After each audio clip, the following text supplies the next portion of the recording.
Welcome back to the Toffee Blues, your source for all things Everton. My name's Connor Williams, and this is the match preview for the Crystal Palace Everton game away at Selhurst Park. Um, my thoughts going into the game, a little bit confident, ish. Never take anyone for granted, especially in this league. Um, It'll be an interesting game. I think a lot of people are expecting a snooze fest. That seems to be the narrative on the internet and stuff. Roy Hodgson, Sean Dyche, two managers who are, shackled by that label of boring football, basically. I don't think it'll be quite as negative as people think. Um, Especially bearing in mind Palace have proven they can score goals this season, as have we. They've managed to get some decent wins as well over the season. There's a couple over United, Wolves, etc. Um, Burnley at the weekend, last weekend.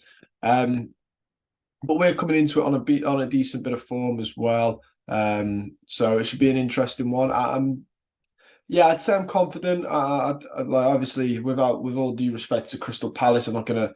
I'm confident as in I think we're playing well, and at the minute we're playing very well. Um, that's probably where I'm coming from. I'm confident in the fact that we're doing well recently. But I'm not overlooking Palace. They're a good opposition, and they've got some really nice players. It should be interesting. Thoughts on the last game was obviously the 1-1 draw against Brighton.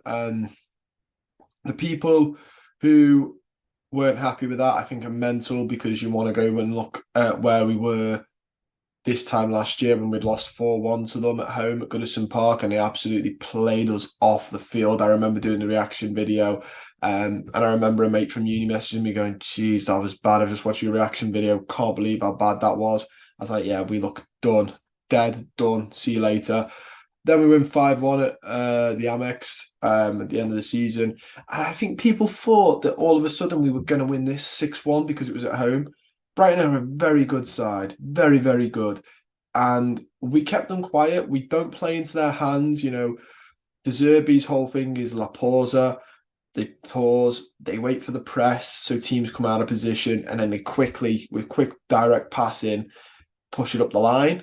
Um, we didn't press them unless we needed to. We stood off them a little bit off their centre backs because we didn't want to get drawn into that. That's clever. That is really clever. I thought we did really well. So the people who are like moaning, I think you need to have a look at 12 months ago, and then come back. We're in the EFL Cup as well still. So yeah. Thoughts on Palace in their last game? There's, like I said, was a 2-0 win over Burnley. I don't know how much to read into that because Burnley are Burnley and they're not very good, and they're a little bit free flowing. Schlupp and Mitchell both getting their goals. Um, Before that, they've lost 4-0 to Newcastle, and then they went on to lose 2-1 to Tottenham before the Burnley win. IU getting a goal in the 94th minute, but Ward own goal and Son saw them off. So they've had a couple of tough games. Newcastle's a tough opposition. Tottenham's tough. 0-0 against Forest. Their last win before Burnley came against Manchester United. It was 1-0. And Anderson got the goal.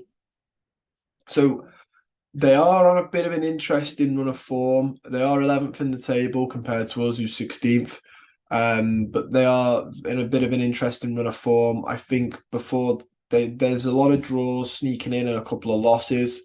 It'll be interesting. I think there's some players we really need to look out for.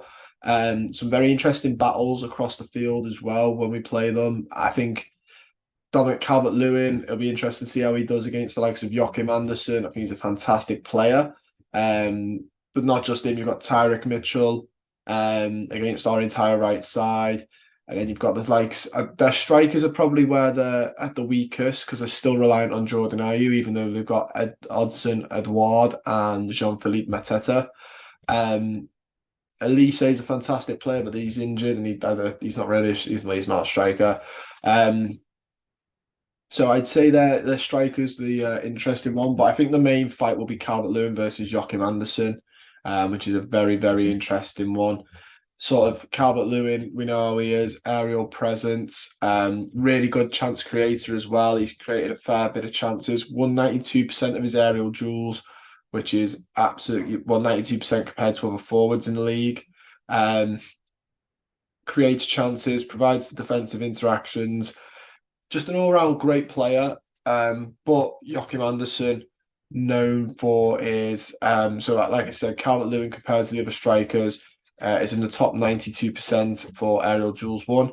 Joachim Andersen is in the top 80% of centre backs, and he's in the top 96 for chances created. So he's in the top four. Very, very interesting that. I think that is mainly set pieces. He's a great player to get the ball onto, to flick it onto somebody else, or even get a goal. So it'll be very interesting to see how we combat that. In all honesty, I've got some more of their stats here that we'll dive a little bit into because why not? Like I said, Dominic Calvert-Lewin this season, we'll do it on per 90. No, we'll do it overall. He's got 3 goals this season, Calvert-Lewin, of an XG of 2.86. It's 58% compared to the rest of the league for goals, and 63%, 67, sorry, for the expected goals. Hasn't got many assists. Well, hasn't got any actually, but like I said, he's won 36 aerial duels, which is a 48% aerial duel win percentage. You got a Joachim Andersen, who's all green in percentiles compared to the rest of the league. He has won a fair lot of his aerial duels. He's in the 80% again. Just a fantastic player who I think will cause us a lot of trouble. He wins 62% of his tackles as well, which is fantastic to see. Most of his duels he wins as well. 10 tackles won, 51 recoveries, possession won in the final third only twice, which is interesting. I can't imagine a time where he's ever that far up. But I think it's a very interesting battle, both of tall lads, both dangerous from the set pieces. I'd say Andersen might be one of the ones to watch from Crystal Palace, if I'm honest. Him, or the fact that you've got Schlupp one side and Mitchell coming down the flank as well. But I'd say, yeah, watch Joachim Andersen, especially from corners. Key players for us, I think it'll be Dominic Calvert-Lewin. If I'm being honest, I think he's our main goal threat. In terms of goals, that'll be him. In terms of just overall performance, I think if Onana plays, Onana is a fantastic player for us who really controls that midfield. He's got a bit of everything, Onana. He can tackle well. He can play really good progressive balls forward. He can dribble as well. He can dribble quite nicely for a big lad.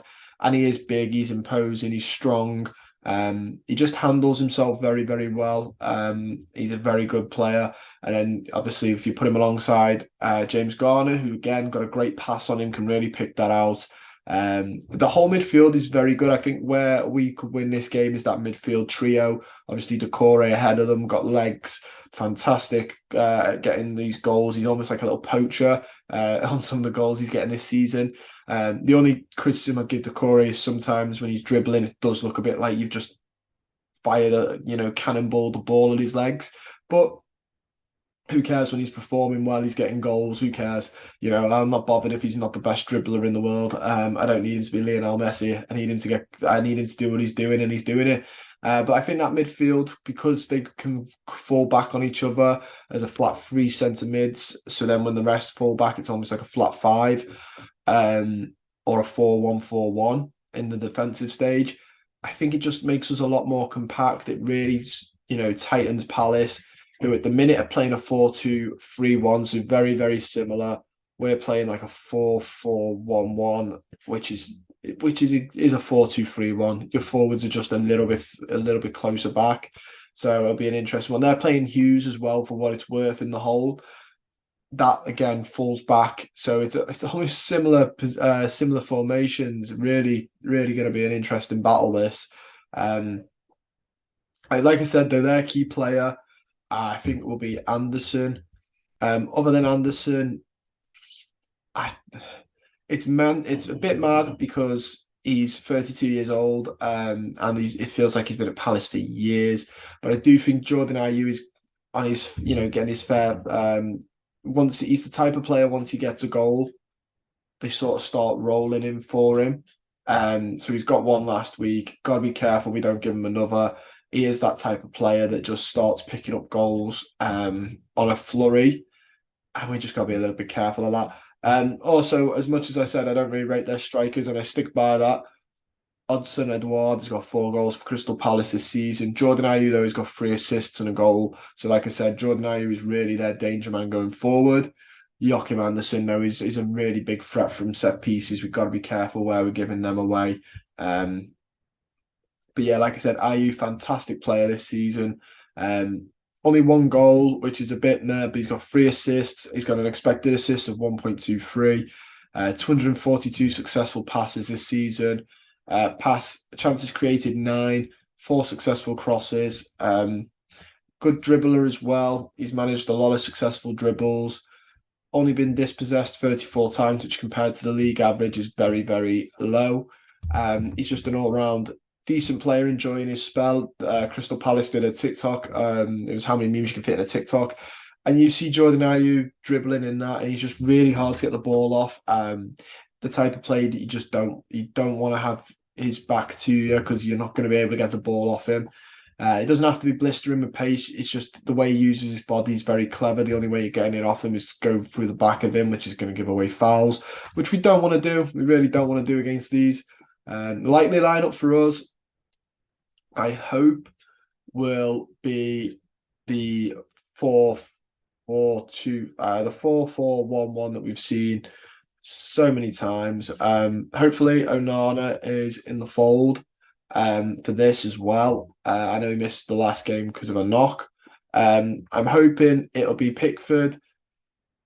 I'm hoping Nathan Patterson. I don't think the own goal was Ashley Young's fault. I don't. I think it was like when Michael Keane, was it last season, this season, where it deflected off him. It's a bit unlucky on a player who's down on his form a little bit. But I don't think it was specifically Young's fault.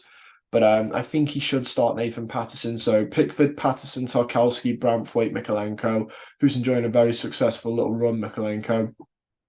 I think he'll play McNeil and Harrison. I'd like to see Danjuma, but I think he'll play Harrison. James Garner and Onana in the midfield if Onana's back. If not, it'll be Idrissa Gueye. Decore just in front of them, and then I think Dominic Calvert-Lewin, and then we'll probably see like a Beto cameo later on. I would like to see Danjuma, but he's going to go Harrison because of his defensive contributions. Score, I'm going to go 2-1. I know we've got a nice little record against. Well, we've got some good we've got some nice games against Palace. We have got a bit of a decent record. We drew 0-0 in April, won 3-0 in October, won 3-2 in May. The infamous 3-2. So the last couple of meetings we've drawn and won 2. Before then, it's been a bit in Palace's favour. But I think 2-1 I'll go with. But yeah, that's all we've got time for. Don't forget to like the video, subscribe to the channel if you're not already, and comment down below your thoughts. Look forward to reading them. See you soon.